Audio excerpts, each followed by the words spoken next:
Olá a todos, o meu nome é Brendan Mascarenhas, sou CFA, sou da Goa e sou membro do Comitê Comunidade CFA da Língua Portuguesa e venho hoje com muita honra fazer a abertura desta sessão. O tema da entrevista de hoje é a economia da Guiné-Bissau, o país na África Ocidental que, apesar de ser pequeno, tem uma história rica e uma enorme multiculturalidade religiosa, étnica, cultural, linguística.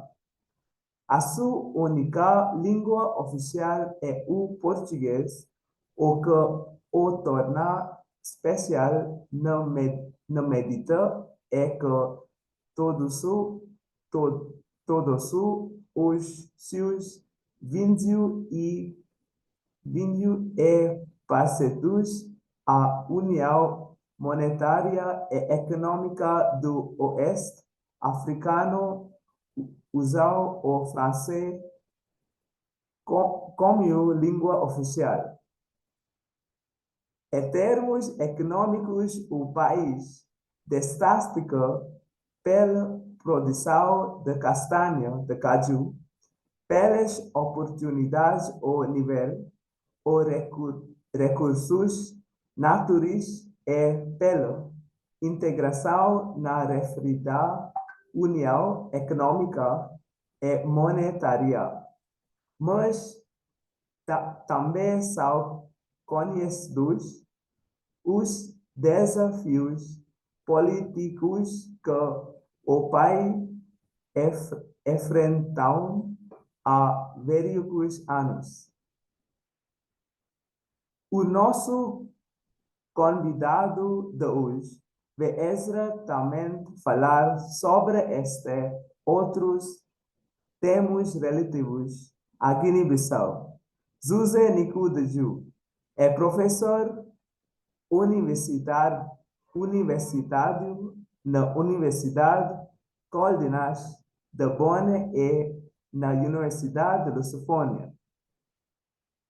É trabalhar também como consultor, anteriormente exerceu cargos de liderança no setor privado. Com o professor, estamos muito honrados por ter assentado o nosso convite.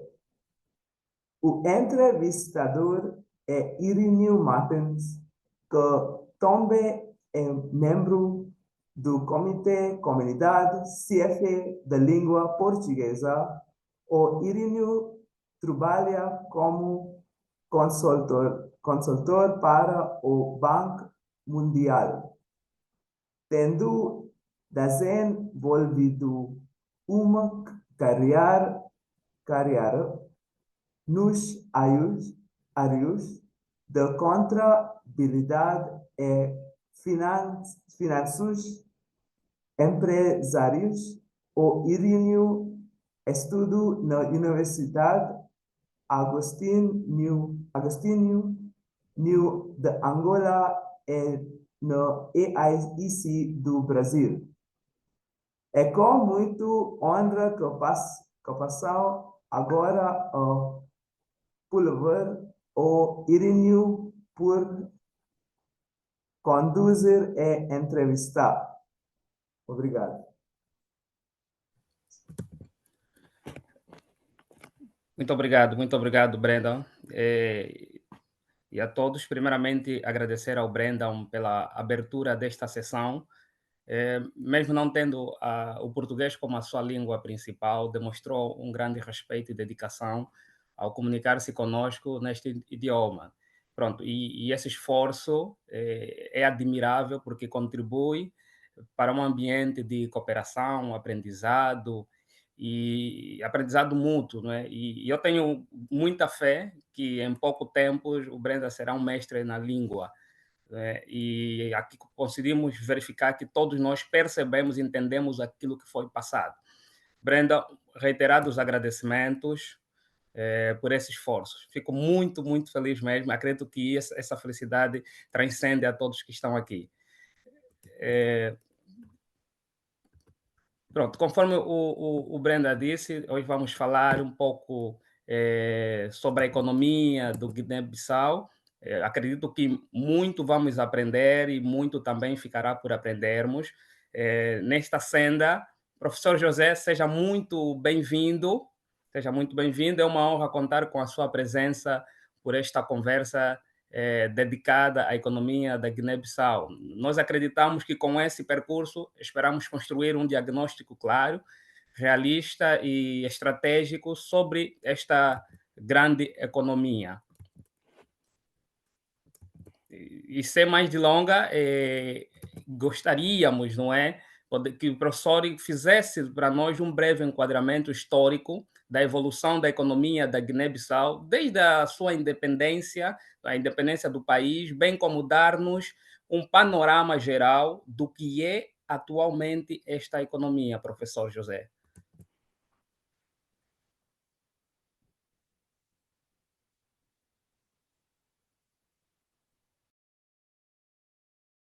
Está no mute, o professor José está no mute.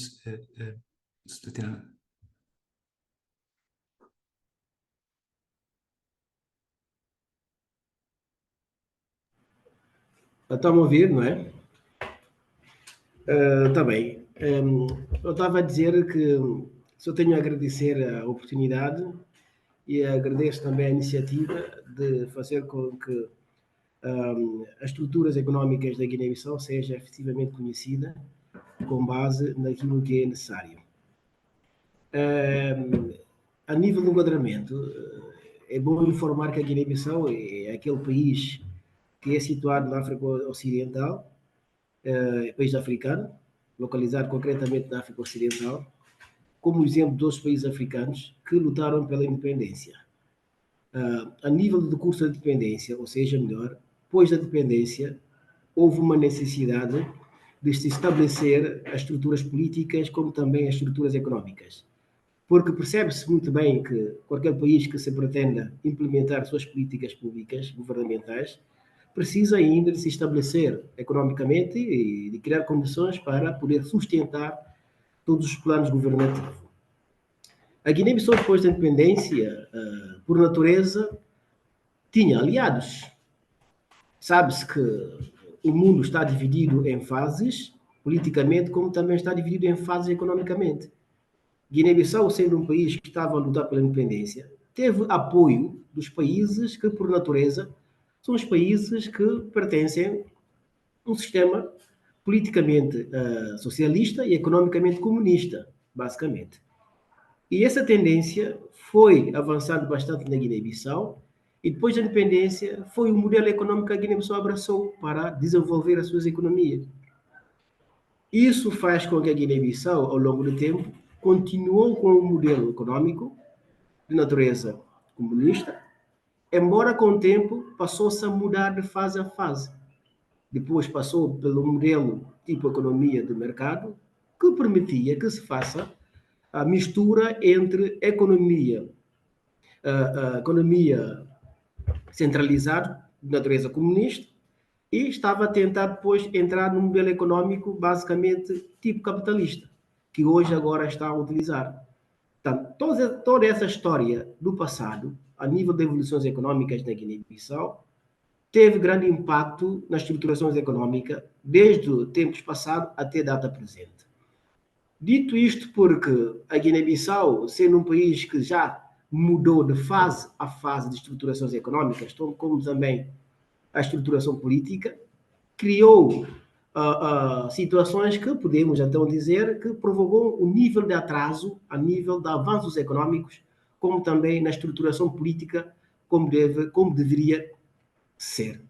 Portanto, isso faz com que a Guiné-Bissau começou a ser pressionado pelos outros países a nível CPLP, a nível comunitário internacional, como também a nível de sub-região, porque a Guiné-Bissau, independentemente de fazer parte de estruturas da língua portuguesa, CPLP e PALOP, também a Guiné-Bissau faz parte de uma zona geográfica que pertence mais à zona francófona.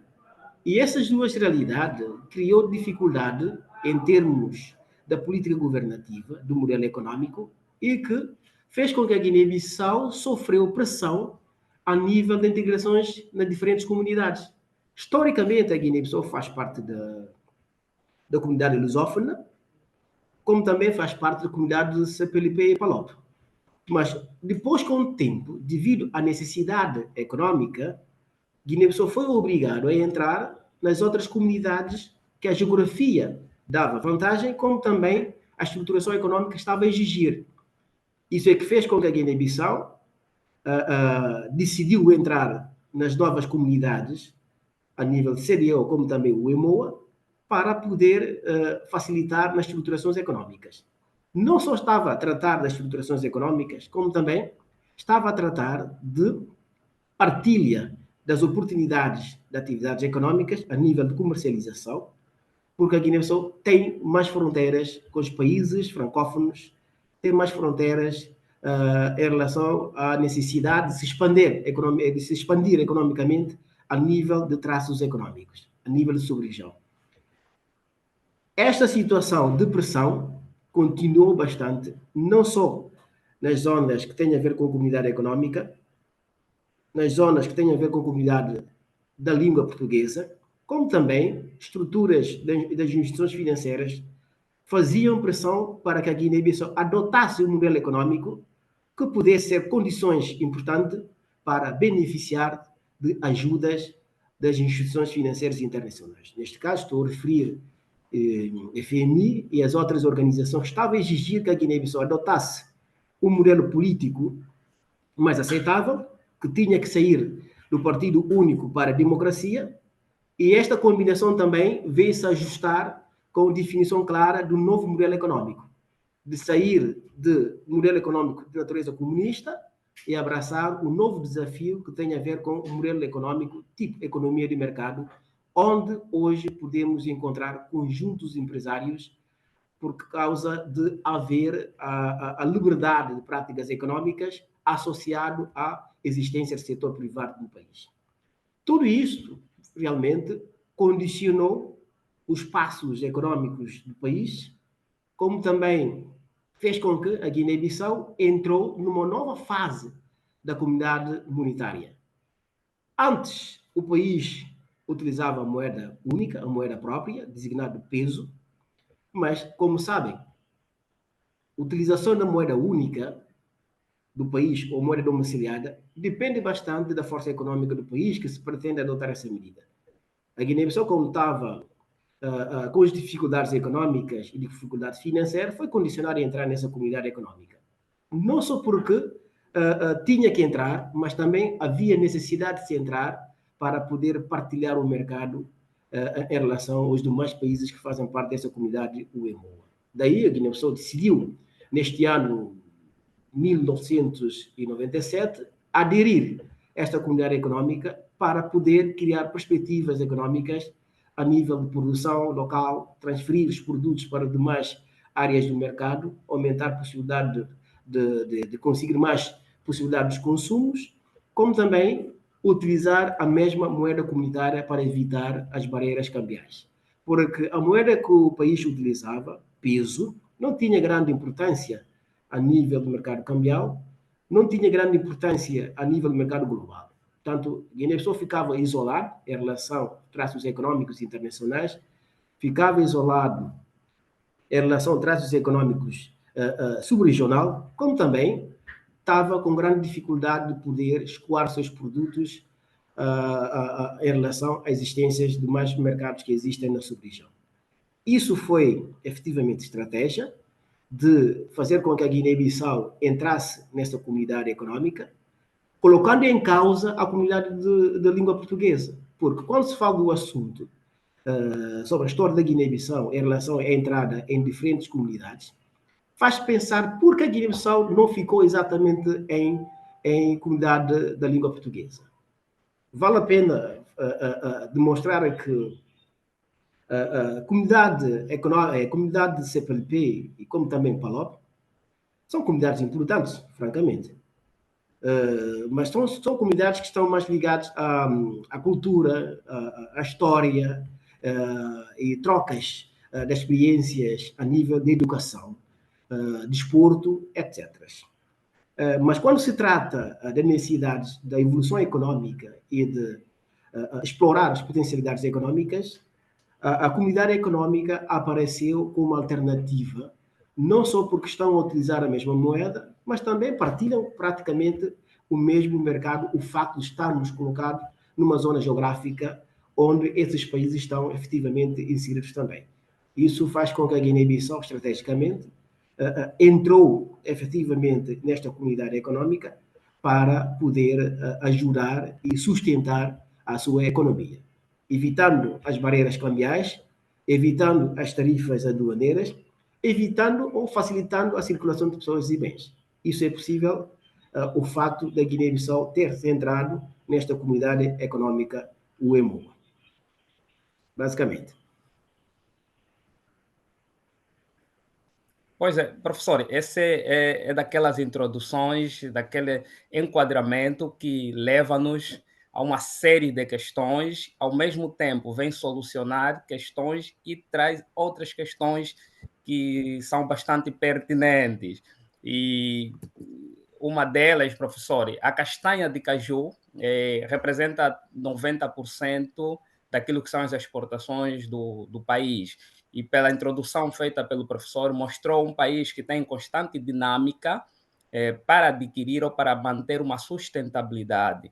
E vimos que os 90% da castanha mostra-nos ainda que o país encontra-se com uma baixa diversificação e uma forte concentração num único produto, e que isso limita o crescimento de outros setores e, de certa forma, reduz aquilo que é a resiliência econômica do país. Neste sentido, professor, pode fazer-nos um retrato deste setor produtivo? O país exporta este produto essencialmente em bruto ou já faz algum tipo de processamento?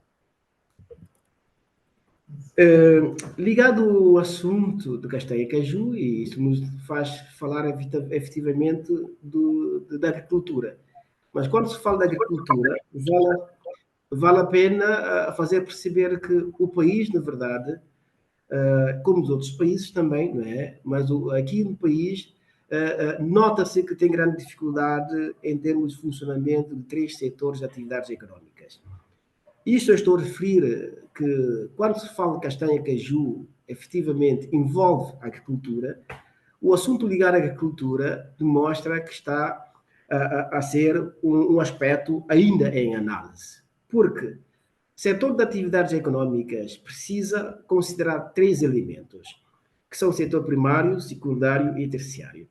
O que está a dificultar isto é que, no setor primário, as atividades agrícolas, ainda, na sua maioria, continuam ainda de subsistência, porque precisa que o país, efetivamente, se faça investimento a nível da industrialização agrícola. Mas o que acontece? Como os produtores internos perceberam muito bem de que castanha de caju é o mecanismo para obter resultados num período estabelecido e um período desejado, faz com que a maior parte dos produtores que costumavam diversificar as práticas agrícolas agora suspenderam essas atividades e se focaram efetivamente na produção de castanha. Isto porque dá-se certeza que quando se produz castanha no país, é certeza que terá efetivamente os potenciais compradores. Neste caso estou a referir os indianos, os estrangeiros que entram no país a nível de compra bruta de castanha. Mas o que se fala, o que a economia prevê, normalmente, castanha não deveria, efetivamente, ser exportada brutamente para o mercado externo. Precisava ainda, depois de ser coletada, a nível de produtores locais, precisava criar uma cota de exportação, permitindo que a maior parte da produção local no país seja transformada localmente. Isto faz parte das políticas do governo, em termos de ver se isso consiga mudar em relação à necessidade de transformação local da castanha, porque tem uma necessidade de eliminar taxa de desemprego, garantir aumento da taxa de emprego e fazer com que os jovens deixassem de sair do país para o estrangeiro. Porque se estamos a ver a situação de fuga dos jovens do país para o estrangeiro, é porque estamos a confirmar que a taxa de desemprego está muito alta. Portanto, através do mecanismo de castanha-caju, poderia ser uma alternativa de fazer com que o país faça transformação local do país antes de exportar o produto brutamente. Portanto, neste caso, precisa também que haja os investidores que permitiria que funcionasse o setor secundário de atividades econômicas em termos de aumentar a industrialização, transformação, de forma a permitir que castanha não seja exportada brutamente para o mercado externo. Agora, a questão é que, mesmo que os agricultores produzissem grandes quantidades de castanha, precisava que haja no país os empresários que tivessem capacidade de industrialização local para garantir a compra da produção e de fazer com que esta produção seja transformada localmente, evitando a exportação bruta, sem que o país tenha ganhos. Porque sabe-se e compreende-se que isso é um ciclo. Deve depender de cadeia de produção, depois passar para a cadeia de transformação e industrialização, depois passar para a cadeia de comercialização. Mas ainda mais, o produto precisava ser transformado até quando estiver na posição do produto acabado e que começava a fazer a comercialização no mercado interno para depois fazer a comercialização para o mercado internacional, ou seja, mercado externo. Agora, para que isso seja uma realidade, isso não depende só dos produtores. Porque se formos ver no fundo, pelo menos na Guiné-Bissau, a maior parte dos produtores não são pessoas munidas de meios financeiros para industrializar a produção. São pessoas que, por natureza, já sabem como é a Guiné-Bissau, é um país que podemos dizer que, em termos agrícolas, tem grande vantagem, em termos de ter solo fértil, mesmo com o agricultor está desprovido de meios de produção, ainda continua a gerar rendimento o facto de estar a utilizar um solo fértil. Isto constitui uma grande vantagem. Agora, precisava que houvesse a disponibilidade dos bancos, como também as políticas do governo para criar instituições de financiamento, para que os produtores pudessem aumentar as suas capacidades produtivas e de garantir que os produtos sejam vendidos localmente. Agora, se perguntar a um produtor guineense vender fora o produto ou vender localmente, o que você escolheria? Certamente que o produtor iria escolher vender fora. O facto de, através do mecanismo de vantagem comparativa, isso abre possibilidade para que a Guiné-Bissau coloque os seus produtos nos mercados internacionais. Sabe-se que no mercado internacional o preço é mais atrativo. Os produtores, quando têm possibilidade de vender ao mercado externo, a prioridade é de fazer com que os produtos sejam vendidos no mercado externo de forma a garantir a sua rentabilidade enquanto produtor.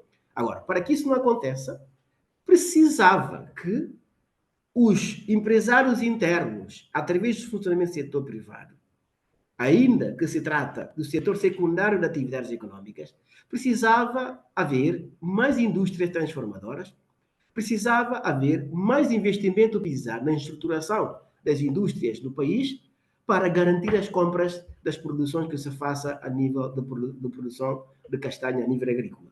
Mas como isto está em dificuldade, os produtores também não podem deixar os seus produtos no armazém sem, no entanto, ter as pessoas com capacidade de compra.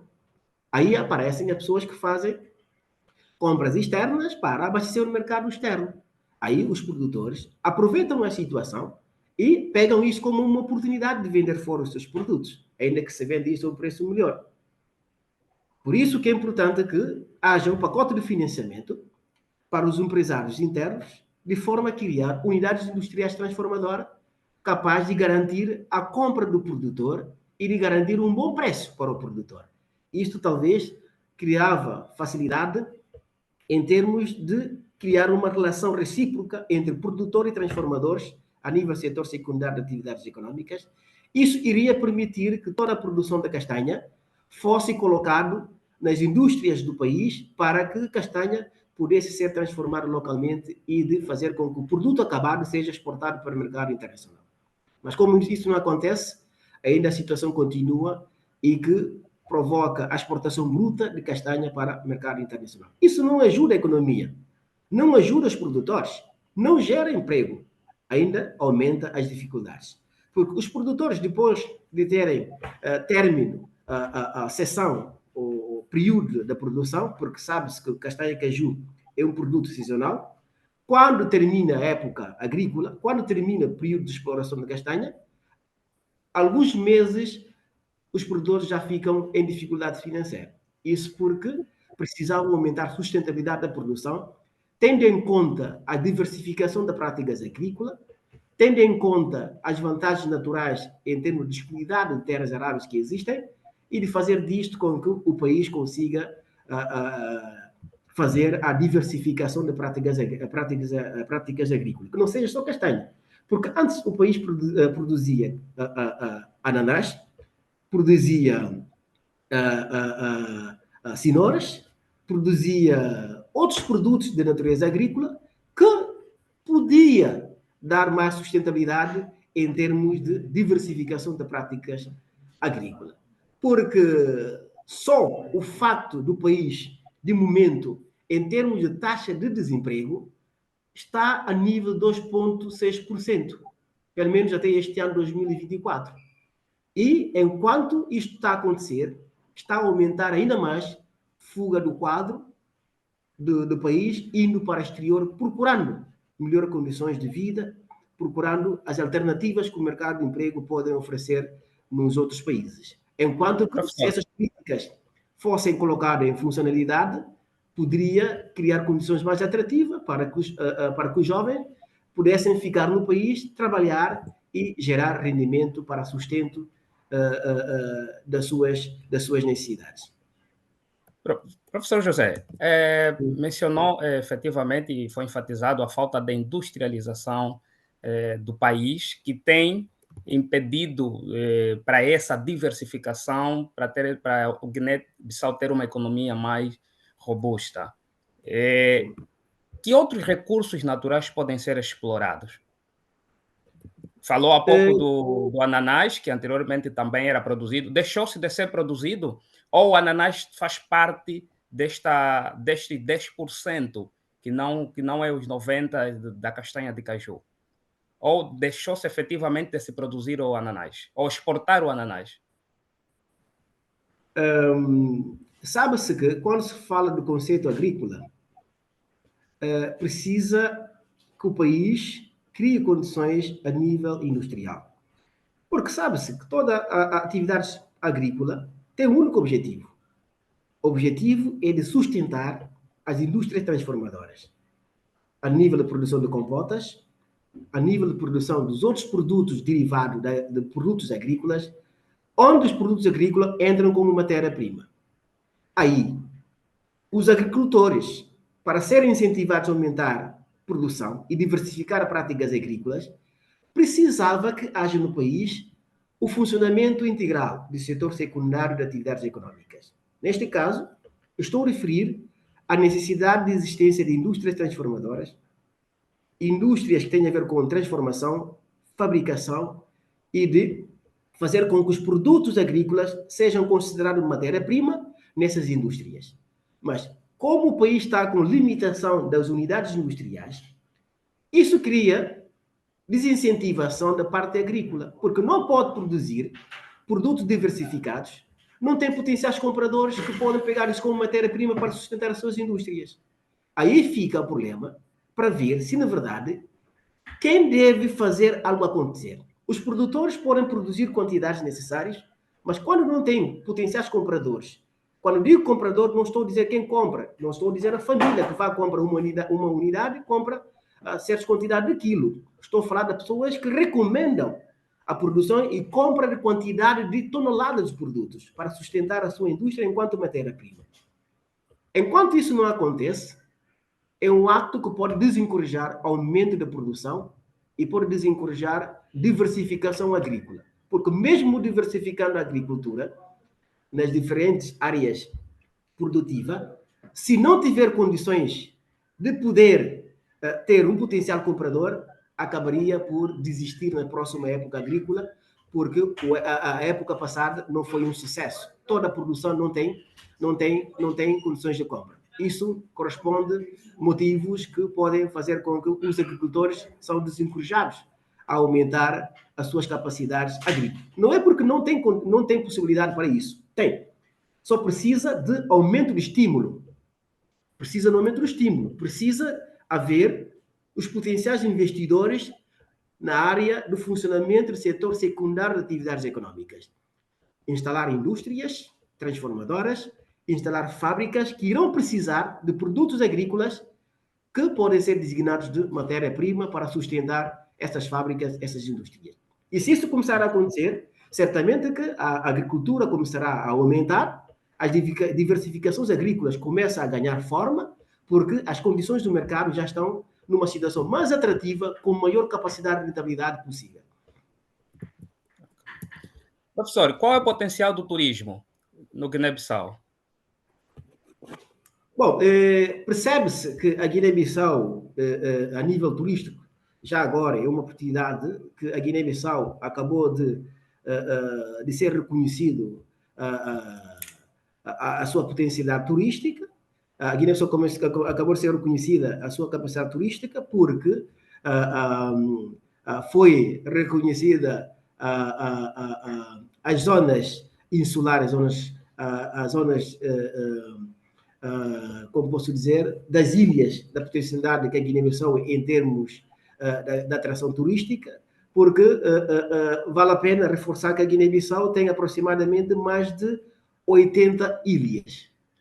Quer dizer, quando se fala da zona insular do país, é uma das situações que pode fazer comparação em relação aos outros países. A Guiné-Bissau, efetivamente, tem uma zona insular de grande consideração, como também zona continental.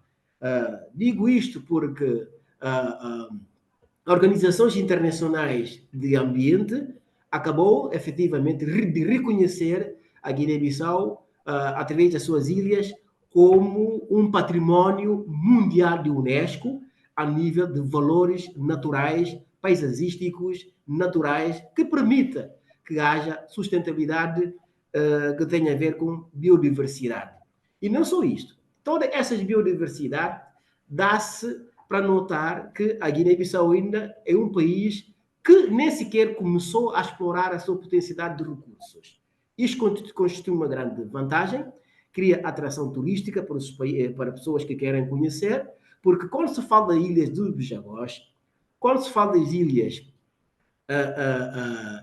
de Piscis, quando se fala das ilhas habitadas e as ilhas não habitadas, dá para perceber que a Guiné-Bissau tem grande potencialidade a nível turístico. Porque as receitas turísticas têm grande contribuição a nível de melhoria de resultados de produto interno bruto, como também podemos considerar que tem grande influência em termos de permitir que a Guiné-Bissau seja efetivamente reconhecida como um país do destino turístico. Turístico constitui uma grande vantagem para o país, precisa efetivamente simplesmente de aumentar os recursos que acompanham essas potencialidades turísticas. Em termos de colocar à disposição conjuntos de frotas de transporte de grande qualidade que permita que faça movimentação da zona insular e zona continental para permitir que haja mais fluxo de acesso às zonas turísticas que o país, de momento, está a oferecer. Mas pode crer e pode acreditar que a Guiné-Bissau, em relação aos outros países, como disse, são dos poucos que pode encontrar no planeta, porque quando se fala da Guiné-Bissau, fala-se dos países que está dividido em duas partes, zona continental e zona insular. Na zona insular, conta-se com a existência de mais de 80 ilhas, entre 80 ilhas só são habitadas basicamente 20 e tal ilhas que são habitadas. O resto ainda fica por aproveitar as paisagens naturais sem que ainda seja habitado, sem que seja ainda explorado os seus recursos. Alinhado a esta diversificação, professor, o que podemos esperar da estratégia nacional do Plano de Investimento para a Economia Azul 2024-2030, na qual foi anunciado no ano passado? O governo, por acaso, antes da aprovação e dessa gratificação e reconhecimento por parte do Unesco, em termos de considerar a ilha da Guiné-Bissau como um dos patrimónios mundiais reconhecido, a Guiné-Bissau começou-se agora a dar importância nisto. Não porque não dava, mas devido a limitações de recursos, faz com que a Guiné-Bissau agora concentrou-se a sua força para melhorar a performance que tem a ver com a potencialidade turística no país. Como estava a dizer que a Guiné-Bissau tem essa parte insular, sabe-se quando se fala de economia azul, precisa ter abundância de recursos marítimos. Neste caso, a Guiné-Bissau com essa abundância faz com que as zonas costeiras e os recursos do mar passem a ser uma potencialidade capaz de ajudar a economia. Portanto, neste caso, a economia azul, de acordo com preceitos de estruturas governamentais, está muito associado às atividades turísticas, porque quando se fala também de atividades turísticas, deve levar em conta a preservação ambiental, como também a preservação das zonas costeiras. Não só a nível de atividades turísticas, como também da exploração do recurso do mar.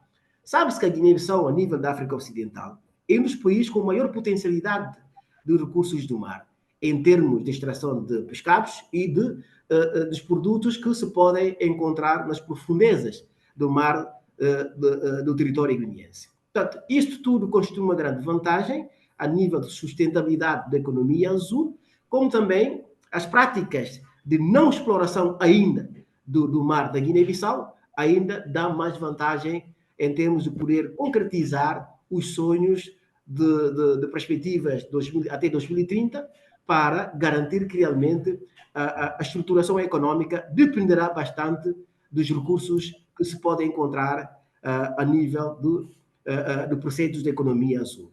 Porque a Guiné-Bissau, independentemente das potencialidades dos recursos naturais, tudo o que tem a ver com recursos do mar constitui grande vantagem para sustento de atividades econômicas. Sendo esta realidade, agora, este assunto passa a ser prioridade das prioridades, porque mesmo querendo que haja um crescimento econômico rápido e espontâneo no país, precisa levar em conta também as gerações futuras que irão precisar de esta disponibilidade para continuar aquilo que é sustentabilidade das atividades econômicas mais duradouras. Por isso, que faz com que as estruturas governamentais, não só como também a sociedade civil, todos estão a trabalhar conjuntamente para garantir que essa perspectiva até 2030 seja uma realidade, mas com foco em termos de preservar e fazer com que a economia azul seja um recurso importante para sustentar atividades econômicas, tanto a nível de microeconomia como também a nível de estruturas macroeconômicas. Muito bem. Professor, o endividamento público, quando não é bem controlado, pode gerar uma situação conjuntural. E o professor tem alertado sobre o crescimento da dívida pública da Guiné-Bissau. Que avaliação faz dessa evolução do endividamento público ao longo dos últimos anos? Ao seu ver, professor, essa dívida é sustentável? Diria que não é. Apesar de haver necessidade, mas diria que não é. Porque, como disse atrás, não é? Todo o país precisa estabelecer as suas políticas macroeconómicas para criar condições de arrecadação de receitas e de fazer com que as despesas públicas sejam executadas com recurso próprio, normalmente. Portanto, para que isso funcione, é preciso levar em conta 3 elementos que sustentam a arrecadação de receita no Tesouro Público, capaz de garantir a feitura das despesas públicas para o bem dos destinatários. Isto está a referir que O assunto ligado à dívida pública é porque estamos mediante a insuficiência de recursos financeiros. Porque o país, normalmente, precisa de 3 mecanismos para garantir a entrada de receita no Tesouro Público. O país precisa de 3 mecanismos para garantir a entrada de receitas no Tesouro Público. O primeiro, o país precisa fazer com que as estruturas econômicas internas, através de políticas de regulação e políticas tributárias fiscais, estivessem em funcionamento pleno.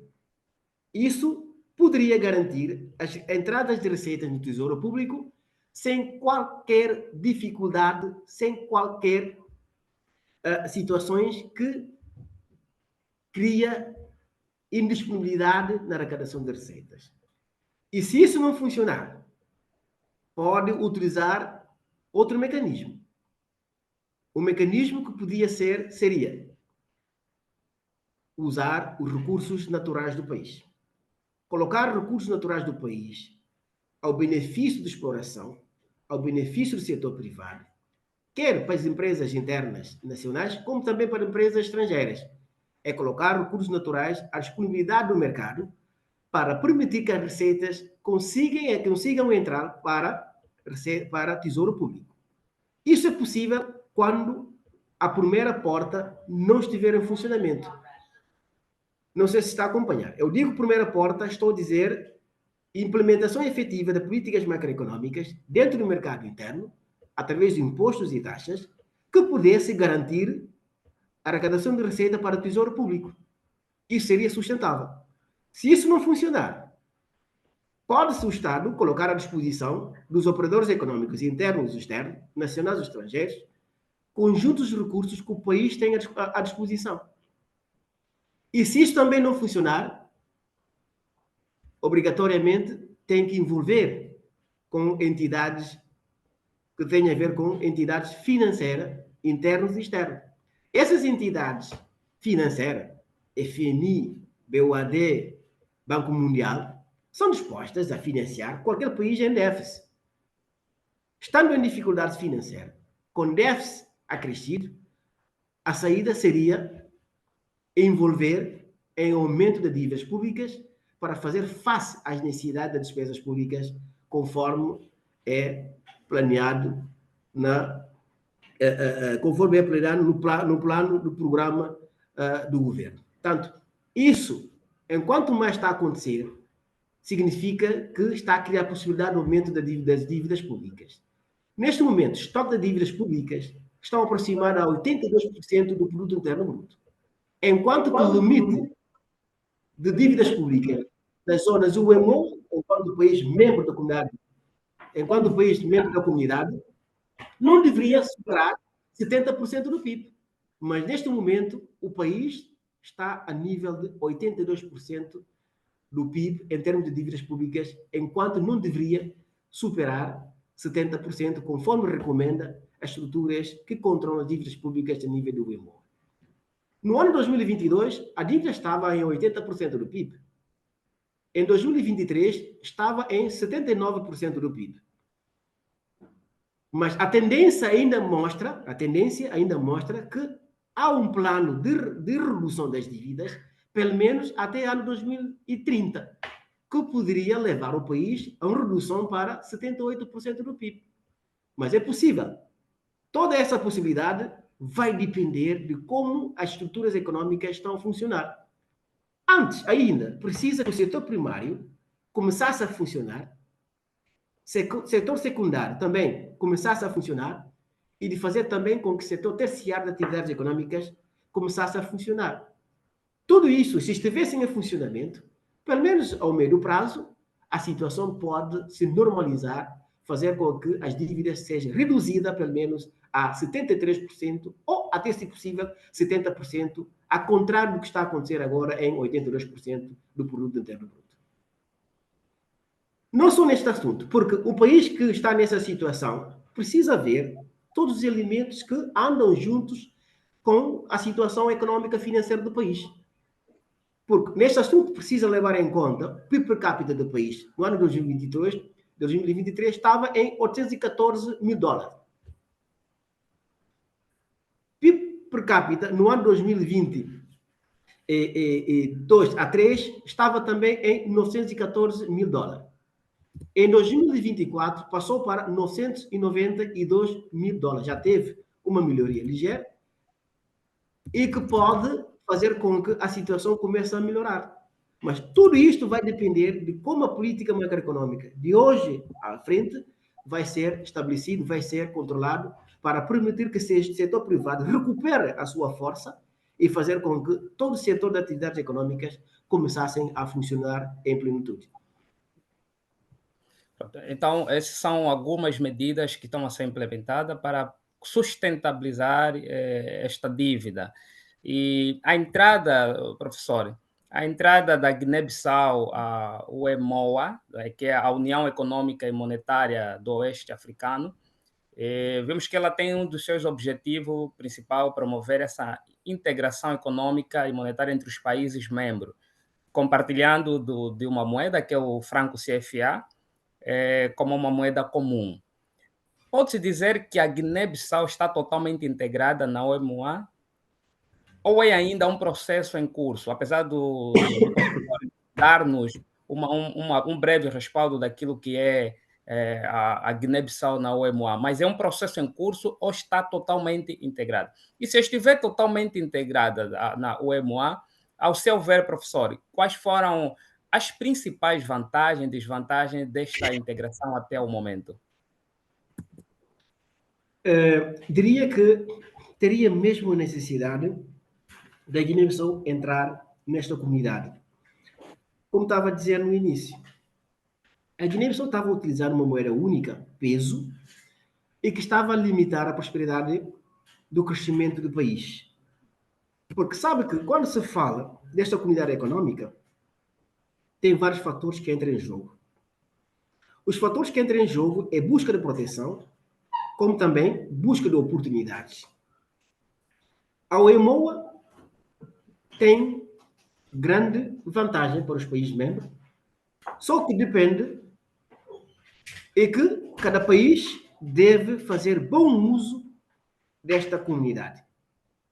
Digo isto, a Guiné-Bissau entrou em OEMOA desde 1997. A partir daí, a Guiné-Bissau começou a ser reconhecida no panorama subregional, como também no panorama internacional. Entrando em OMOA, traz mais vantagens do que desvantagens, mas depende de caso a caso, como no nosso caso em concreto. Porque a OMOA oferece partilha do mercado. Quando digo partilha do mercado, em todos os vertentes. Mercado de trabalho, mercado de emprego, mercado de capital, mercado cambial, mercado financeiro, mercado de título, mercado de bens e serviços e demais tipos de mercados que existem. Estando nesta comunidade, a zona passa a aumentar a dimensão. A população como consumidor passa a aumentar. Potencialidade de escoar os seus produtos começam a ser grandes oportunidades. Agora, a Guiné-Bissau precisa, efetivamente, aumentar a produção e fazer com que este mercado EMOA seja, efetivamente, o ponto de escoamento dos produtos. Por isso que entrar no EMOA, nesta comunidade EMOA, traz mais vantagem para os países membros. Só que o país precisa, efetivamente, fazer bom uso desta oportunidade. Mas como o país não tem essa capacidade produtiva, não tem essa capacidade de diversificações agrícolas, não tem essa capacidade de industrialização, aí o mercado passa a usar o país. Os outros países membros desta comunidade passam a usar a Guiné-Bissau como ponto de escoamento dos seus produtos.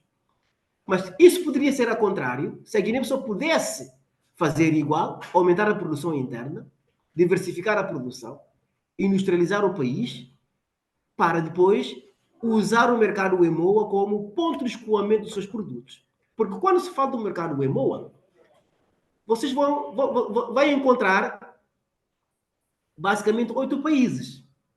encontra Exatamente. Benin, Burkina Faso, Costa de Marfim, Mali, Níger, Senegal, Togo, incluindo a Guiné-Bissau.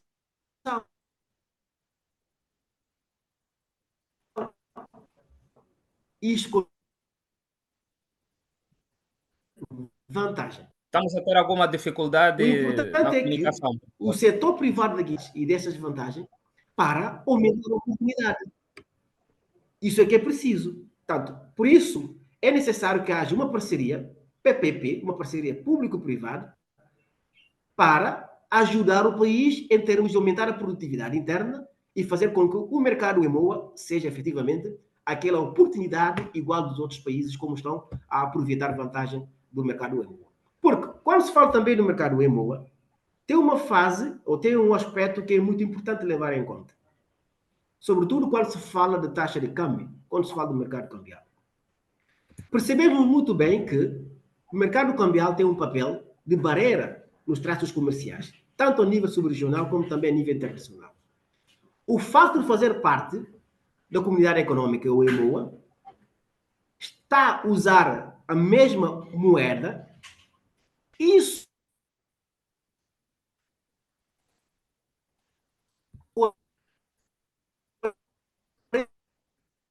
é risco de enfrentar o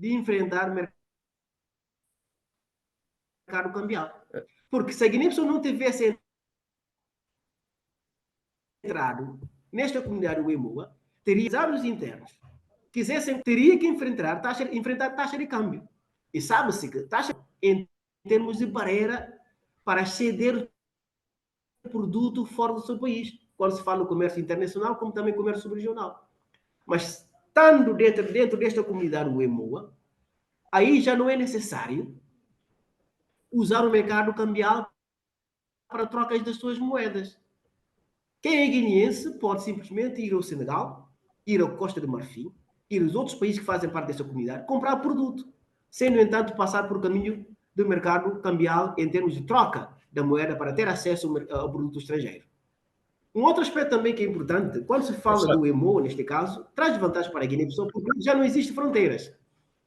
As fronteiras que existem podem existir visivelmente, mas no traço do funcionamento do mercado não existe, porque o mercado EMOA permite que haja circulação de pessoas e bens, sem interdição, como se fosse o único país.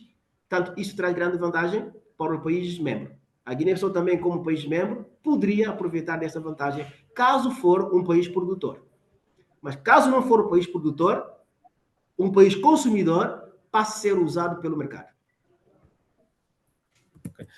Isso leva-nos à compreensão de que o uso do franco CFA e as políticas monetárias desta organização não têm criado um limite naquilo que é a autonomia econômica da Guiné-Bissau.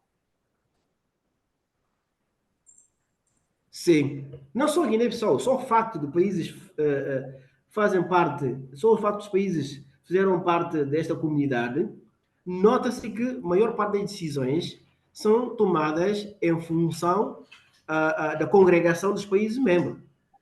Portanto, isso significa que o facto de entrar nessa comunidade perde-se parte da sua soberania, partilhando a soberania com os outros países, no sentido positivo. Portanto, essa situação não só acontece com a Guiné-Bissau, como também acontece com os demais países que fazem parte dessa comunidade. Aliás, essa situação não é só para a comunidade econômica oeste-africana, o EMOA, como também para qualquer comunidade econômica, mesmo a comunidade euro, também tem essas políticas. Quer dizer, qualquer comunidade que tenha conjuntos de países que partilham oportunidade e partilham moeda, a política é igual. Perdem parte da soberania para partilhar e comungar a decisão. Isso significa que o país, mesmo perdendo essa soberania, tem mais a ganhar porque anda protegido. Partimos do princípio que haja um provérbio que diz: quem anda sozinho corre risco, quem anda em grupo anda protegido. Esta política motiva muitos países a entrar nessa comunidade também. Só que tem outros aspectos que não se pode entrar na comunidade quando você acha, ou quando o país acha, que não tem nada a ver com esta comunidade, como acontece com a Nigéria, como acontece com Cabo Verde. Entrar na comunidade é uma decisão soberana de qualquer país. Mas, antes de entrar, suponha que cada país tenha ainda feito a observação, análise, diagnóstico, antes de entrar. E o diagnóstico sempre mostra que tem mais vantagens positivas do que desvantagens. Mas cada país tem a liberdade de entrar ou sair se quiser, como está a acontecer agora com Burkina Faso, Mali e Níger. Ok. Professor, muito obrigado por esse esclarecimento sobre a entrada da Guiné-Bissau ao EMOA. Eu penso que muita gente deve com dúvida e continua a surgir questões que no final do evento vamos colocar, o professor poderá responder. Professor, mudando um pouquinho aqui a questão, que também não está lá muito distante, que são os desafios políticos que o país enfrentou ou tem enfrentado. Né? Sabemos que o país, infelizmente, é conhecido pela sua instabilidade política. Desde a sua independência, o país já teve vários golpes de Estado e tentativas de golpes de Estado, para além de outras crises políticas que o país sofreu. Ao seu ver, professor, como é que, na prática, esta instabilidade tem afetado o desempenho econômico do país?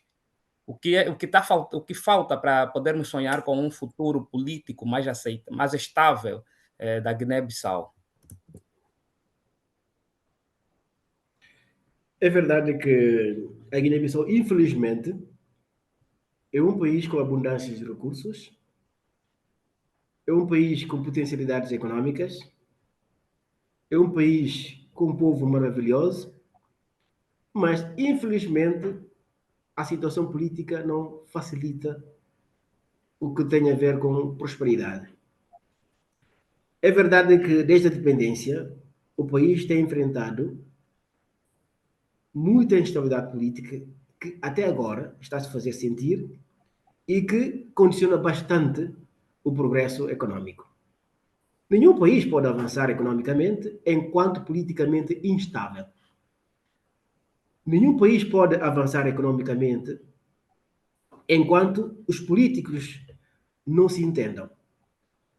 Por isso que a economia da Guiné-Bissau está na situação em que está, não por faltas de recursos, mas sim por falta de entendimento entre atores políticos e que está a provocar a instabilidade política constante. Desde a independência da Guiné-Bissau, só 2 vezes que o mandato foi concluído. Só 2 vezes, mas quando digo 2 vezes do mandato concluído, estou a falar do mandato presidencial. Mas desde a independência, com tantos governos que existiram, nunca um governo chegou a concluir o seu mandato. Sabemos de que, de acordo com o nosso modelo constitucional, um governo, para governar, precisa de 4 anos para concluir o ciclo governativo e concluir um ano econômico. Mas desde a independência, tendo feito o Orçamento Geral do Estado, nenhum governo chegou a concluir o mandato. Isso porque a instabilidade política é crônica no país. Tanto, digamos assim, e lamentamos o que está a acontecer, lamentamos o que aconteceu e a esperança ainda continua de pé, porque isso é um processo. Eu suponho também que os outros países já tinham feito isto, já aprovaram isto. Só que aprovaram isso há muito tempo que agora estão a sentir reflexo de positividade, de compreensão e de entendimento entre os atores políticos. É que nós desejamos também que os atores políticos se entendam. Mesmo que não tenham a mesma linha de compreensão, mas que tenham o mesmo propósito, o mesmo objetivo. Fazer avançar o país. No plano político, fazer avançar o país no plano econômico. Isto é fundamental. Isso é que nos mantém de pé e acreditamos ainda que haverá tempo onde os políticos vão se sentar na mesa, conversar e se entender. Com vontade do povo, com vontade da sociedade civil, com vontade de líderes de opiniões, tudo isso pode ser ultrapassável. É possível e nós acreditamos. Mas é muito lamentável o facto de ser um país que já tem 50 anos de independência, ainda continua numa instabilidade política constante. Isso é uma realidade. Mas, de acordo com perspectivas económicas, de acordo com as expectativas dos cidadãos, mostra que é possível. Mostra que é possível porque os recursos que o país tem à disposição precisa simplesmente de tranquilidade de um período de 7 anos, 5 anos. Se isso acontecer pelo menos uma vez, comece a fazer sentir os sinais de progresso. Porque o país está munido de recursos, o país está com abundância de recursos que precisa efetivamente da intervenção qualificada de recursos humanos, transformar essas vantagens naturais com potencialidade de recursos, transformar isso num avanço econômico capaz de levar o país ao progresso econômico. Muito bem, professor, muito bem. Professor, a população da Guiné-Bissau é muito jovem, tal como na maioria dos países da África subsaariana, com uma idade média de apenas 18 anos. Que oportunidade e desafios decorrem desta característica para a Guiné-Bissau? E quão preparado está o sistema educativo do país para formar toda esta população jovem? É que isto também foi, já há muito tempo, motivo de debates em termos de distribuição dos cursos em relação à necessidade de desenvolvimento do país. Os ensinos superiores, centros de formação, instituições de formação, através da coordenação do Ministério da Educação, deve estabelecer um plano piloto que define as prioridades dos cursos que devem ser colocados à disposição do mercado de ensino para permitir que, ao médio prazo, tenhamos no país conjuntos de técnicos que estarão em condições de responder às necessidades de resposta do mercado de emprego. Porque, às vezes, também, independentemente da faixa etária, de ter população jovem com idade ativa, também tem outro aspecto que deve ser levado em conta. O aspecto de que, quando se fala de industrialização, quando se fala de investimento no setor privado, precisa efetivamente que haja recursos humanos qualificados para dar resposta à necessidade de industrialização. Portanto, os cursos que se pretendem avançar no país devem respeitar um plano piloto do Ministério da Educação.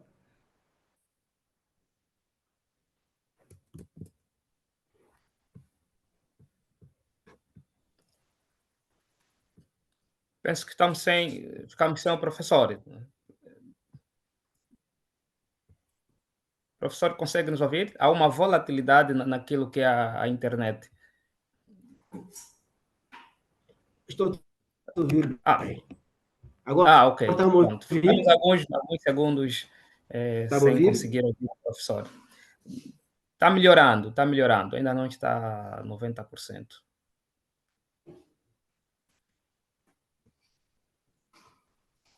Ouvir? Agora está a ouvir? Então, pronto. Podemos sim. Podemos avançar. Está bem. Eu estava a dizer que, independentemente das faixas etárias, de termos população jovem, precisa também que os cursos de formação seja posto em conta as necessidades de empregabilidade, para que quando a pessoa termina o curso, que tenha emprego direto. Não só isso, como também, quando haver um investidor de capital estrangeiro no país, quando haver um investimento na área industrial, que tenha pessoas com capacidade de resposta em relação à demanda do mercado de emprego. Como bem disse, a população guineense, população jovem, com idade compreendida entre 15 a 24 anos de idade, mas ainda continua com maior taxa de desemprego. Isso reflete uma grande preocupação e que está a provocar, efetivamente, fuga de quadros. Porque não se pode num país ter formação adequada, não se pode num país ter qualificações técnicas, mas não tem onde colocar, efetivamente, a sua capacidade. Quer dizer, relativamente a essa situação, dá para dizer que o mercado de trabalho, o mercado de emprego no país está meio desequilibrado, porque existem conjuntos técnicos do país, mas não existem, efetivamente, não existem as instituições empregadoras capazes de criar equilíbrio entre procura de emprego e oferta de emprego. Isto traz grande desvantagem e que está a provocar bastante fuga de quadros do país para estrangeiro, à medida em que eles acham de que podem criar alternativas nos países estrangeiros em termos de conseguir emprego para autossustentar. Isto está constituído também grande problema. Pessoas com essa idade de trabalhar, idade ativa, para poder dar o que têm a dar, consoante as suas capacidades, mas as instituições empregadoras no país estão basicamente limitadas em termos de quantidade. Isso faz com que o mercado de trabalho esteja desequilibrado. Portanto, estando desequilibrado, está a afetar mais a população jovem, com idade compreendida entre 15 a 23 anos de idade. Isto constitui também uma grande preocupação. Ok, professor, muito bem. Acreditamos que com as implementações das políticas para a criação da diversificação das infraestruturas, poderá dar essa abertura no mercado de trabalho e essa população jovem ativa ter, então, esta desejada oportunidade. Nesta senda, professor, a Guiné-Bissau também sabemos que tem alguns projetos de infraestruturas planeados e até mesmo em cursos, ambicionando melhorar aquilo que é a rede elétrica e rodoviária e até a rede de telecomunicações, bem como construir um porto de águas profundas em Buba, potencialmente em Biombo, né? E uma barragem grande, de grande porte, que é a barragem de Saltinho, no âmbito daquilo que é o plano regional, que é da OMVG, Organização para a Valorização do Rio Gâmbia. Professor, podemos estar otimistas quanto à concretização deste projeto a médio prazo?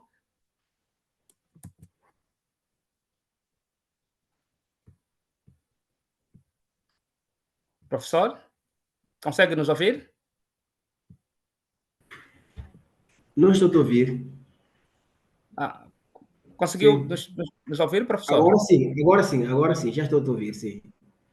Ok, pronto. Dizíamos que há infraestruturas de maior realce, que é a questão da melhoria elétrica e rodoviária e telecomunicações, que é a construção do porto de águas profundas em Buba e potencialmente em Biombo, e uma barragem de grande porte, que é a barragem de Saltinho, no âmbito daquilo que é o OMVG, a Organização para a Valorização do Rio Gâmbia. Podemos estar otimistas quanto à concretização em médio prazo destes projetos? E quão relevantes esses projetos são para a economia da Guiné-Bissau? Sim. Essas informações, depois de ter divulgado para o governo, caiu muito bem na classe empresarial guinense. Porque compreende-se que não se pode avançar a economia no país sem se estabelecer redes de infraestruturas à disposição de atividades econômicas. Sobretudo, o que dificulta bastante são as infraestruturas ligadas a navegações marítimas.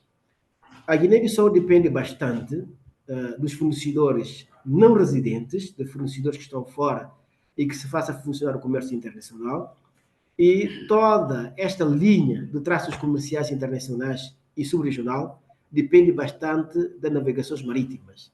A navegação marítima depende também de qualidade de porto de águas profundas, e que é uma decisão estratégica do governo em termos de priorizar as infraestruturas portuárias, de poder permitir que as atividades econômicas aumentassem para poder permitir que o rendimento também consiga aumentar. Porque quando se fala de aumentar infraestruturas a nível portuário, significa que está a garantir aumento de receitas públicas também. O governo quer isso, o governo está a apostar nisto para que isso, na verdade, seja uma realidade. A nível do Porto de Bissau já está em congestionamento, com limitação de acesso aos barcos de grande porte, o que condiciona bastante atividades econômicas a nível de comercialização internacional, e que agora está a colocar um plano estratégico de fazer com que o Porto de Biombo, em Piquil, como também Porto de Buba, elegendo essas estes portos como portos prioritários quando se fala de portos de águas profundas. E não só. Como também, agora o país está a apostar bastante nas infraestruturas rodoviárias, que também são de reconhecer que essas infraestruturas têm um papel importante em termos de criação de atração de atividades econômicas para pessoas estrangeiras, como também investidores de capital estrangeiro, como também das redes elétricas que estão agora a ser melhoradas a nível de barragem, como também nas outras alternativas de oferecimento de rede de grande porte. Tudo isto constitui uma grande vantagem para a criação sólida de atividades econômicas no país, porque o país não pode ter um investimento a que queremos que tenha, sem que, no entanto, haja no país ainda um investimento de grande escala a nível de infraestruturação. Embora precisa que isto também se estenda a nível de educação, embora isto também precisa que se estenda a nível de saúde, porque quando se fala de infraestruturas que ajudam atividades econômicas, a educação também deve ser prioridade, porque não se pode pensar numa economia em crescimento enquanto tem população doente.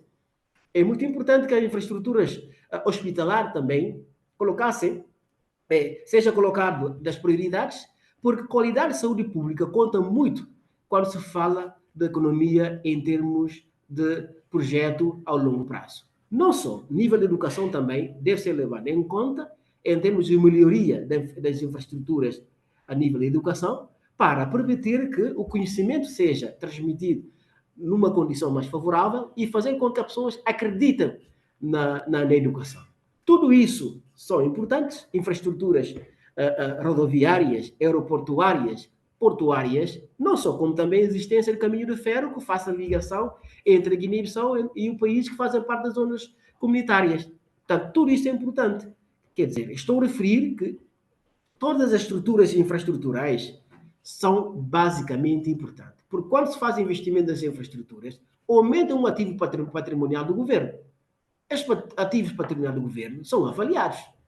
Aumenta o valor, aumenta condições para que a economia tenha condições atrativas e de fazer com que o investimento aumente também. Porque essas situações infraestruturais não é feito por um privado. É o governo que toma a responsabilidade de criar infraestruturas para que estruturas microeconómicas tenham confiança de estabelecer atividades econômicas dentro do país. Agora, é importante, mas importantíssimo mesmo, que haja o investimento público em termos de aumento de infraestruturas para criar atração em termos de diversificação de atividades econômicas. Não só Podemos por esperar cidadania eles, nacional. professor? Como? Podemos ter esperança que essas infraestruturas estarão prontas em médio prazo? Ou estamos Pelos a falar de uma vistos, concretização a longo prazo? ações já estão a acontecer. Já tem sinais que demonstram que algo vai acontecer. Alguns já estão em curso em termos de realização, embora existem as outras ainda que estão a precisar de conciliação dos fundos que permita a sua execução. Mas o plano já está a ser elaborado, precisa efetivamente da conciliação dos fundos que permita a sua execução. Mas a expectativa mostra que vai ser ao médio prazo, porque é fundamental e necessário. Agora se fala da estabilidade de corrente elétrica, isto também cria uma atração.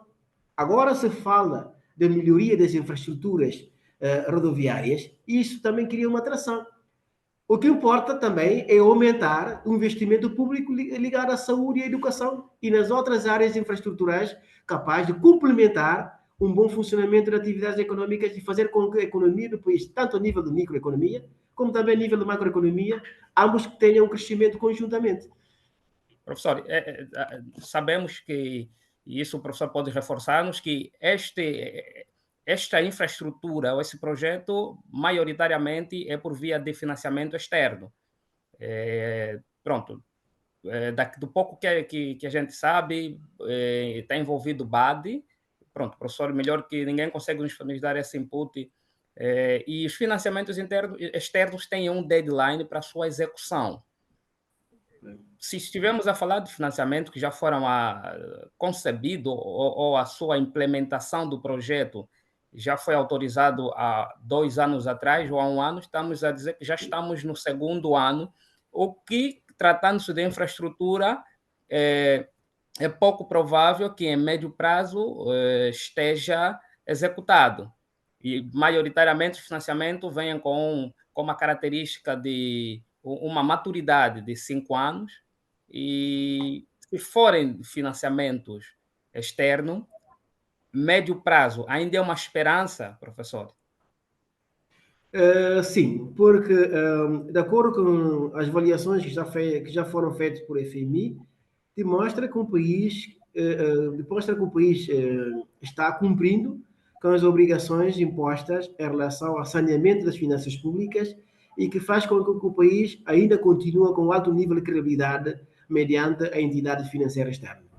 Isso é que me motiva e que faz com que também as outras pessoas também mantenham motivadas, porque existem os sinais que demonstram que a Guiné-Bissau está a respeitar as recomendações dadas em relação às entidades financeiras.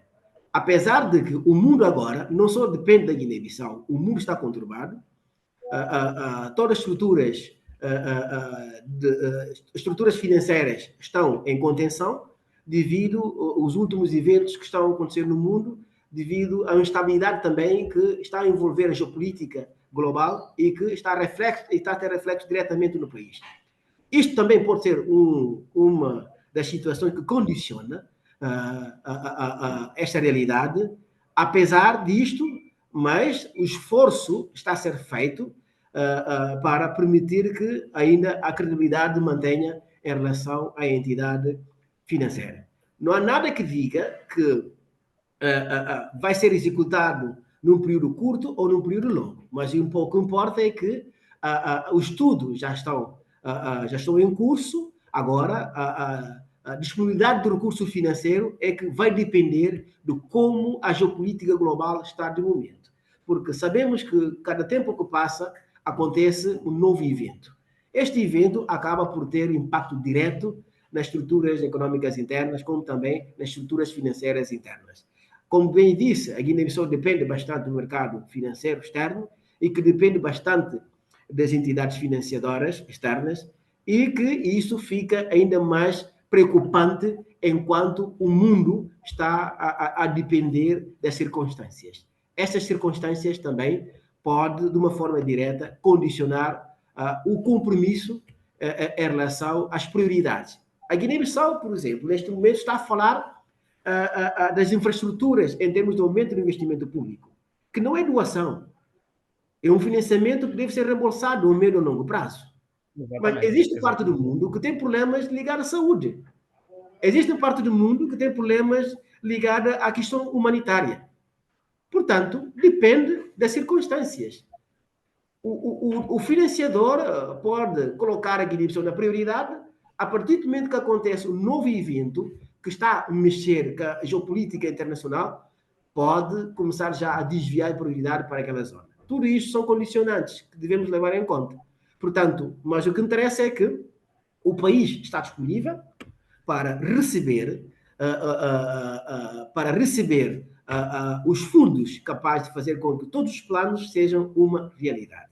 Agora, depende dos critérios, depende dos períodos e depende da disponibilidade das entidades financeiras. Professor, acesso a divisas. Isso é uma das grandes preocupações, principalmente quando nos países em que existem grandes dificuldades cambiais. E a Guiné-Bissau não está fora. Que restrições existem na Guiné-Bissau ao nível de acesso a divisas? Existe uma grande facilidade para as empresas importarem materiais e equipamento? Isso é um problema que não só abala os operadores econômicos, como também abala o cidadão em geral. Porque esses condicionantes de funcionamento do mercado cambial em relação às divisas, tendo em conta a cotação da moeda no mercado cambial, acaba por modificar a estruturação do preço de venda pública dentro do país.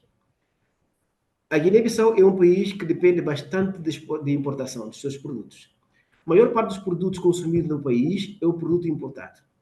Se fores ver a nível de balança comercial, nota-se que o balanço comercial é constantemente negativo. Quando é negativo, demonstra claramente que os produtos que são consumidos no país, que são comercializados no país, dependem bastante do funcionamento do mercado internacional, a nível de transação dos produtos internacionalmente. Sendo assim, utilizando o franco CFA, é uma moeda que eu posso considerar que não tem grande cotação no mercado cambial e que também é uma moeda depreciada no mercado cambial. Sendo uma moeda depreciada no mercado cambial, cria-se mais dificuldade em termos de acesso aos produtos quando se fala do pagamento das faturas do fornecedor residente num país que não utiliza franco CFA. Quando se fala da situação da divisa, eu confirmo que franco CFA, de momento, é uma moeda depreciada e também uma moeda desvalorizada no mercado cambial, comparadamente com as outras moedas que estão a ganhar cotação diariamente. Neste momento preciso que eu estou a falar contigo, em termos de câmbio, um euro corresponde a 645 francos CFA, o que representa muita quantidade, a afetação de muita quantidade da massa monetária para fazer correspondência do câmbio. Isso representa que franco CFA perdeu grande cotação no mercado cambial e que está a provocar depreciação e que está a ter reflexo também a nível de desvalorização da moeda. Portanto, é uma situação muito preocupante. Quando alguém pretende comprar um produto da zona euro, comprar produto que utiliza, onde o fornecedor utiliza moeda dólar, aparece o mercado cambial como um obstáculo. Independentemente do produto, o valor do produto no país em que está o fornecedor, também o mercado cambial, o facto de moeda franco CFA, uma moeda que perde cotação no mercado cambial, como também uma moeda depreciada, faz com que quem estiver na Guiné-Bissau tenha que afetar mais quantidade de massa monetária para ter acesso e poder pagar o fornecedor em relação às faturas que o fornecedor pode estar a emitir. Portanto, isto constitui uma grande vantagem. Por isso que há uma necessidade de permitir que haja aumento da produção interna para que o país não esteja a depender bastantemente da importação. Portanto, isto está a constituir grande vantagem. Nos últimos meses foi registrada uma taxa de inflação, mas essa inflação pode ser inércia, como também pode ser provocada por as variações de tabela cambiais, como também perda de cotação de franco CFA no mercado cambial. Tudo isso pode ter reflexo na fixação do preço de venda pública e que pode fazer com que os produtores internos, aliás, os comerciantes, os operadores internos, aumentam o preço e modificam as estruturas de venda pública dos produtos no mercado. E nível de vida não combina, rendimento médio não combina. Portanto, isto pode provocar a dificuldade de acesso ao produto em termos de satisfação das necessidades dos consumidores no mercado interno. Os investidores estrangeiros conseguem repatriar com facilidade o seu retorno dos investimentos? Sim, porque o Código de Investimento da Guiné-Bissau já preveu isto. Há uma grande oportunidade para os investidores internos, sobretudo acionistas e sócios, quando, depois de chegar ao dividendo, caso quisessem deixar os seus dividendos dentro do mercado, dentro do país, a nível de instituições financeiras internas ou instituições bancárias, pode, mas também existe a possibilidade, caso alguém quiser expatriar o seu rendimento para o país de origem, pode, porque o Código de Investimento também prevê isto, que ninguém é interditado de expatriar o seu rendimento, desde o momento que comprova que se trata do rendimento. Mas o importante é utilizar os mecanismos, o canal ideal, utilizando instituições financeiras para o efeito. Não se pode fazer isso de uma forma ilegal, mas utilizando mecanismos legais, através do Banco BCAO, através de instituições financeiras, instituições bancárias, pode sim expatriar o seu rendimento proveniente de rendimento provocado por investimento feito no país. Pode sim.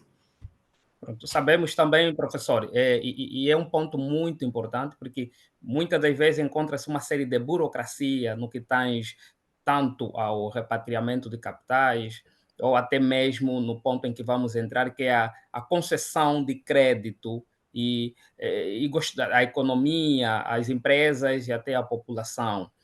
O quão desenvolvido e ativo está o sistema no país, nomeadamente nesta concessão de crédito à população e às empresas? Não percebi bem essa passagem, pode repetir? existe uma série de burocracia que muitas vezes é encontrado no sistema bancário, sistema financeiro propriamente na banca, em que há uma dificuldade da população e até as empresas receberem um crédito. Então, gostaríamos que o professor nos enfatizasse, nos realçasse o quão desenvolvido encontra-se a Guiné-Bissau neste setor. Há facilidades na concessão de crédito à população e às empresas? Eu diria não. Diria que existe, sim, tantas situações de barreiras em termos de acesso ao crédito bancário. Isso porque os bancos que existem no país também são os bancos que têm certa limitação. Estou a dizer isto porque, até neste momento, ainda só existem os bancos comerciais. Para que eu perceba, os bancos comerciais têm limitação em termos de concessão de financiamento, a não ser que seja crédito ou empréstimo. Essas limitações faz com que eu diga que o país tem grande nível de exclusão financeira. Porque existem pessoas com ideias empreendedoras,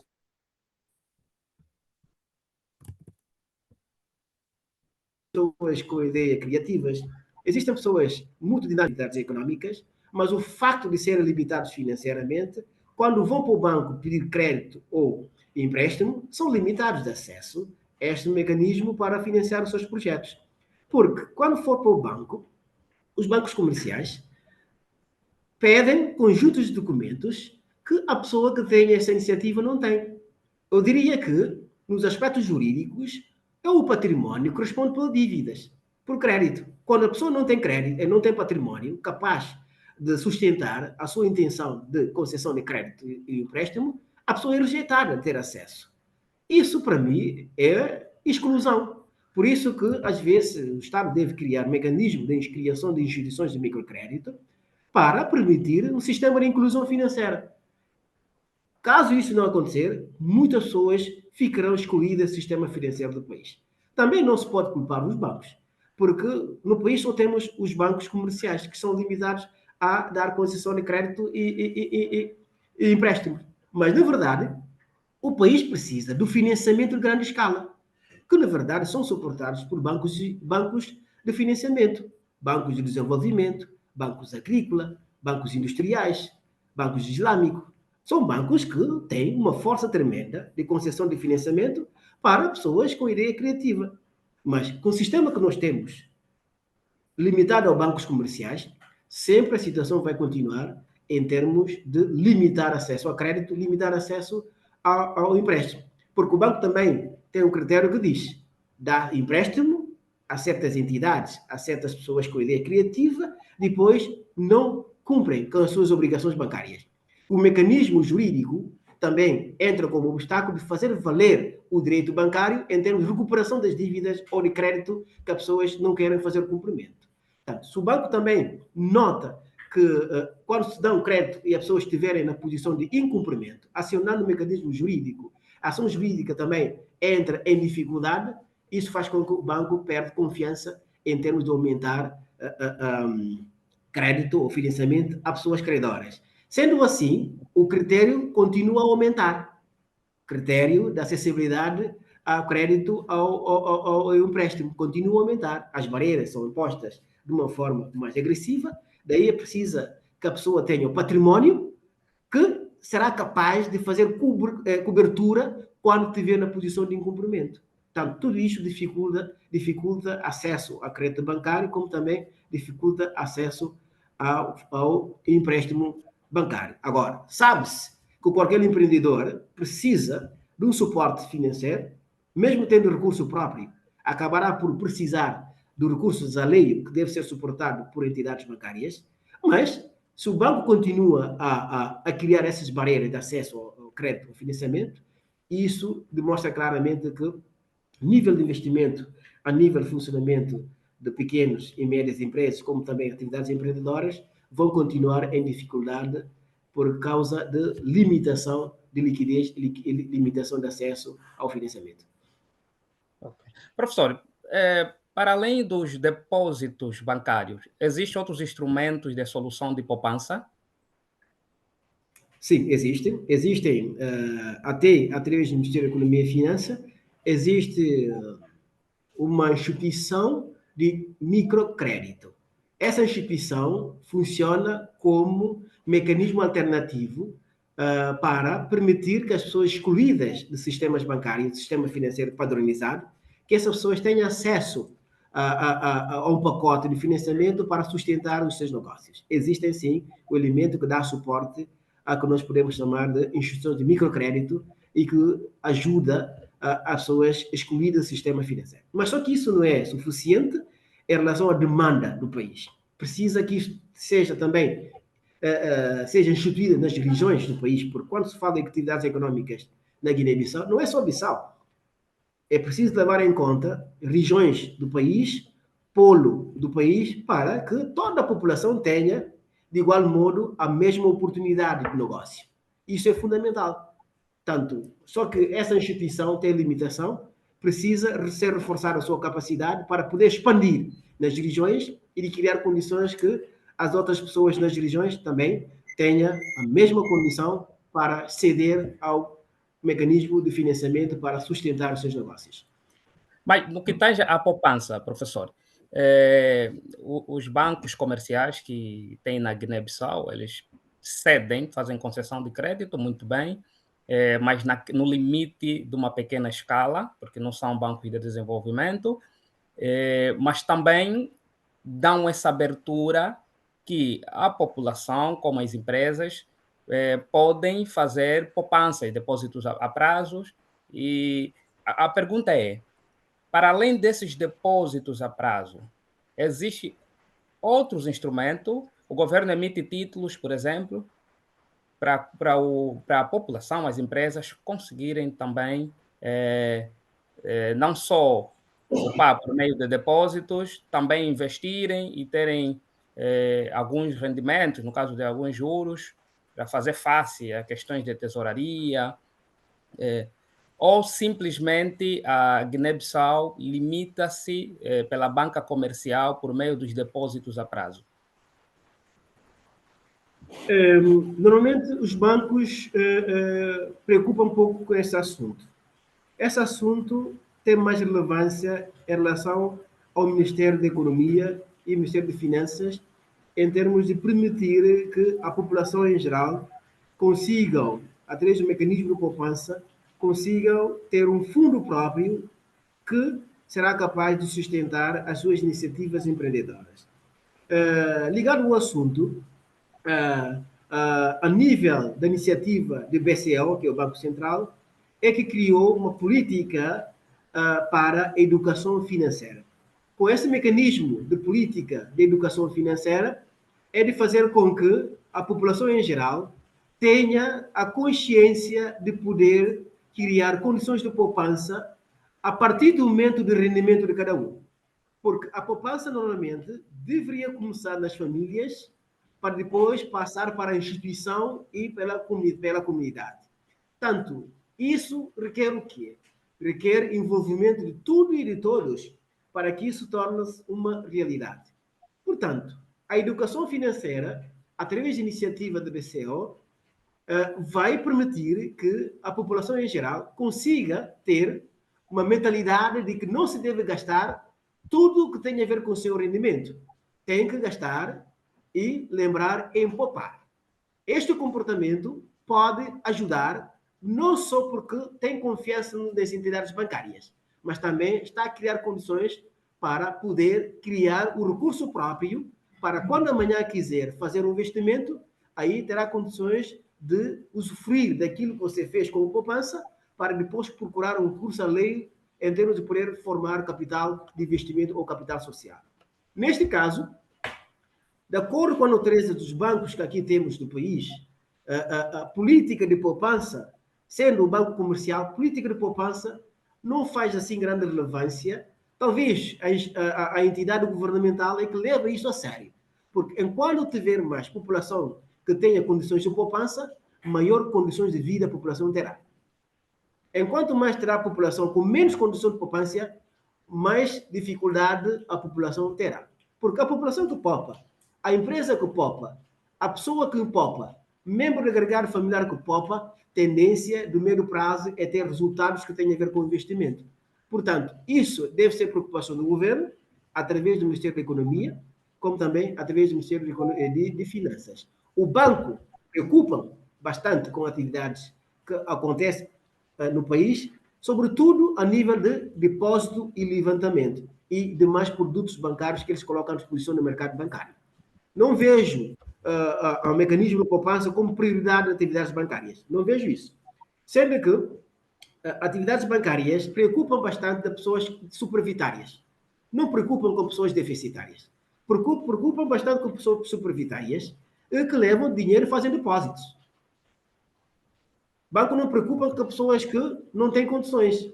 Apesar deve o banco criar uma política que faz com que toda pessoa tenha conta bancária. Isso deve ser o primeiro sinal. Os bancos devem criar políticas que façam com que toda pessoa tenha conta bancária. A existência de conta bancária vai aumentar a afetividade, vai aumentar comprometimento com a entidade bancária. Isto talvez seria um mecanismo de fazer com que a pessoa poupe, mesmo não querendo. O facto de ter conta bancária, a pessoa sabe que deve depositar, o depósito limita gastos. Mas quando a pessoa tem dinheiro em casa, guardar o dinheiro em casa, tendência de gastar mais, sem controle. Portanto, isto também deveria ser a prioridade das políticas bancárias, que não só deve levar em conta pessoas superavitárias, como também deve considerar as pessoas deficitárias. Porque as pessoas deficitárias são pessoas que vão ao banco procurando crédito. Pessoas deficitárias são pessoas que vão ao banco procurar empréstimo. São essas pessoas que devem ser priorizadas, porque as políticas bancárias dependem bastante de concessão de crédito. Porque tem algo a ganhar quando se trata de taxa de juros. Para já, quando se fala de taxa de juros, está muito alto. Isso também é um dos sinais que cria dificuldade de acesso ao crédito ou empréstimo bancário. Porque quando a pessoa sabe que a taxa de juros está muito alta, cria ou desincentiva pessoas a irem ao banco procurar produto bancário para fazer o investimento. Portanto, o Estado, junto com o banco, devem trabalhar para fazer com que taxas de juros que se utilizam nos bancos sejam mais razoáveis, de forma de permitir com que as pessoas procurem o pacote imunitário para efetivamente fazer o investimento. Mas com taxa de juros alta, aliás, continua a dificultar acesso ao crédito bancário. Professor, estamos mesmo já a chegar nos minutos finais da nossa entrevista. Antes de passarmos para as questões dos nossos convidados e que estão conosco a acompanhar a entrevista, gostaria de deixar uma última questão do nosso lado da comunidade do CFLP, que é olhando para o futuro da Guiné-Bissau, né? Que perspectiva faz para a evolução da economia da Guiné-Bissau e que mensagem o professor gostaria de deixar a potenciais investidores estrangeiros interessados no país? O que eu tenho a dizer é encorajar cidadãos que fazem parte dos países do CPLP, que acreditam na Guiné-Bissau enquanto um país com potencialidade econômica. Digo isto porque, quando se fala de CPLP, também tem outra questão ligada à língua portuguesa. Quando se fala de CPLP, pelo menos por estudos já feitos, que eu já acompanhei, nota-se que a maior parte dos investidores na Guiné-Bissau tem pouca presença de cidadãos da nacionalidade dos países que fazem parte do CPLP. Quer dizer, cidadãos do CPLP não fazem investimento na Guiné-Bissau. A maior parte dos investimentos que se fazem no país são de natureza francófona, basicamente. Quer dizer, precisa que cidadãos do CPLP façam da Guiné-Bissau como um país onde devem fazer investimento. se aumentar o investimento no país, não só vai ajudar as suas atividades econômicas, como também vai ajudar a língua portuguesa. Porque quando se fala do mercado, devemos perceber que a língua também é influenciada por economia. Imaginemos que a maior parte dos investidores são francófonos. É o que está acontecendo no país agora. A maior parte dos investidores, as instituições empregadoras, na sua maioria, são francófonos. São de natureza francófonos. As instituições empregadoras, você conta a pouca quantidade que são de natureza lusófonas. Por isso que as pessoas que procuram emprego são obrigadas a falar francês, porque o investidor é o francês, a administração é francês. Pede-se que se compreende e fala a língua francesa. Agora, pelo que eu entendo, a nível das instituições empregadoras da natureza lusófona, só está ligado ao projeto de desenvolvimento, não ao projeto de investimento. Porque a nível do projeto, existem duas possibilidades: projeto de investimento e projeto de desenvolvimento. Dentro do projeto de investimento, é predominado por investidores, acionistas, sócios de natureza francófona. Tanto é o que eu tenho a aconselhar cidadãos lusófonos de poderem aumentar o investimento na Guiné-Bissau para busca de equilíbrio. E não só.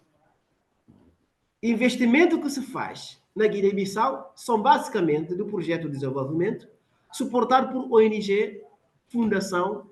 Esta aqui não exerce atividades econômicas no mercado. Existem para atender comunidades, sociedade. Aí vocês vão encontrar cidadãos lusófonos a trabalhar. Mas quando se fala do projeto de investimento, não existe cidadão lusófono a fazer investimento. Só fazem isto no projeto de desenvolvimento, através de doação feita ou através de financiamento não reembolsável feito. Aí aparecem cidadãos lusófonos. Mas quando se fala da matéria de investimento, com capital próprio, ou a lei, projeto de investimento, não existe cidadãos lusófonos. Portanto, por isso que o mercado está a ser cada vez mais desequilibrado a favor da zona francófona, porque os investidores, na maioria, são francófonos. Ok. Muito Portanto, obrigado, professor. Isto é importante que os cidadãos lusófonos levassem em conta esta situação para evitar o domínio do mercado nas zonas, pelas zonas francófonas. Portanto, isto, se continuar assim, vai fazer com que todo mundo na Guiné só procure a língua francesa para poder se integrar ao mercado do trabalho. Porque o mercado de trabalho já com língua portuguesa é possível, mas nunca deixa de ter a língua francesa ou inglesa, porque os investidores exigem francês, porque são sócios acionistas, precisam de pessoas que compreendam a sua administração. Professor, quanto às questões da comunidade CFLP ficam fechadas, vamos abrir então a duas questões que estão dos nossos convidados, que nesse momento assistem à entrevista. Vamos começar pelo senhor Hermano Marufo, questiona quais são as vantagens, os principais desafios da Guiné-Bissau neste mercado. Né? Isso é na sequência, como é que ele diz? Na sequência da questão das vantagens e desvantagens, gostaria de saber quais são os principais desafios da Guiné-Bissau nesse mercado. O EMUA. Exatamente. Esse é o principal? O desafio que o país tem é de estar como os outros países estão. Estar como os outros países estão porque os países membros desta comunidade econômica são os países que produzem, basicamente. E, nestes países, todos os setores de atividades econômicas têm um funcionamento. Isso faz com que os produtos daqueles países atravessam as fronteiras e é lançado ao mercado interno da Guiné-Bissau. O maior desafio é que deve-se fazer funcionar o setor privado, reforçar a capacidade do setor privado para aumentar a produção e diversificar a produção. tanto a nível da extração dos produtos naturais, a nível das florestas, a nível de mineração, a nível da extração do produto do mar e a nível de aumento de produção agrícola, é importante também que haja condições para a industrialização desses produtos, a nível de transformação, fabricação e embalagem. É tão importante. O maior desafio é de estruturação econômica, de permitir que os recursos naturais sejam explorados ao benefício do país, transformar os recursos internamente e fazer exportação só quando o produto já é acabado. Não se deve permitir que se faça exportação dos produtos ainda inacabados de uma forma bruta, porque isso não ajuda a economia. Portanto, o maior foco disto está ligado à industrialização local, antes do produto ser exportado para o mercado externo. Ok, muito bem, professor. O Denilson Pedro Nunes questiona quais são os benefícios da industrialização da castanha de caju. Por exemplo, neste momento em que nós estamos, temos a alta taxa de desemprego. Temos alta taxa de desemprego porque as instituições empregadoras não existem em termos de quantidade de acordo daquilo que era o necessário para permitir que haja equilíbrio no mercado de trabalho. Isso porque, se houvesse no país as indústrias transformadoras de castanha, ajudaria muito em termos de empregabilidade no país.